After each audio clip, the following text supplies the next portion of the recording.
Hey Phone Dog viewers, BoHD here, and as many of you know, I released my full review of the Amazon Fire Phone not too long ago, and I mentioned the camera just wasn't that great. It has a 13 megapixel sensor with a 5 megapixel front-facing camera, and so I just wanted to revisit that area of the phone because I'm confident I can get some pretty decent looking shots by tweaking some of the settings some more. So let's take a look. Now upon booting up the camera app, you'll see it's very basic as there's really not a whole lot to work with here. You'll find buttons to turn the flash on or off and to switch the camera from the rear to the front facing camera. And besides that, there's a menu for all your different settings, all four of them, those being the HDR mode, image review, lenticular camera mode, which is basically just a squared off picture, and then the panorama mode. Next to that, you have your shutter button below and picture or video recording toggle switch. But when it comes to actually snapping a picture, the shutter speed on this camera is pretty slow, especially compared to the Galaxy S5 or LG G3. I mean, it takes a good 2 to 3 seconds to actually take a picture after you press the shutter button compared to the 0.3 seconds or so on the LG G3 and other competing devices. So hopefully it can be sped up with a software update in the future because that is most likely what it needs. And so if we take a look at the pictures it produced, I found that you can actually get pretty good quality pictures from this phone if you adjust some of these settings. Unlike most Android phones where you pretty much just use HDR mode anywhere and get good results, you really have to use the HDR mode only when you're taking photos outside with this phone and turn it off when you're snapping pictures inside. Otherwise, the sharpness and exposure will be all over the place. And so that is what I did while recording these pictures, and as you can see, they're really not too bad, and I'd say they're definitely better than the pictures I included in my review. I did notice that the pictures I shot in direct sunlight turned out to be very warm. They almost all had a noticeable yellowing to them, which I thought was a bit unusual. But one area that I'm actually really impressed with is the front-facing camera, because Amazon has included a 5 megapixel sensor on the front to handle all your selfie picture-taking needs.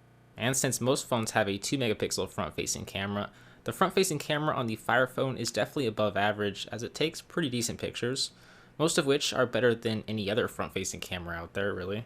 I would have liked to maybe see a wider lens on the front so that you don't have to hold your phone at arm's length away from you to get your whole body in the shot, but with that said, I've seen front-facing cameras with even more restricting fields of view, so I can't really complain too much. I just thought I'd suggest that just in case any Amazon rep is watching. Now as for video recording, what you see is what you get in that you can't really change any sort of recording settings. It's limited to 1080p at 30 frames per second, which is certainly not bad, but there's no super slow-mo or 4K recording on this camera, which is a slight disappointment. But with that said, the video playback isn't terrible. It's pretty decent for 1080p at 30 FPS, but it would be nice to see some additional recording options, that's for sure. And one of the most unique features of the camera on the Fire Phone has to do with this new mode called Firefly that lets you scan pretty much any text, barcode, or package, and Amazon will automatically detect it and pull it up in a web page or Amazon listing of the item.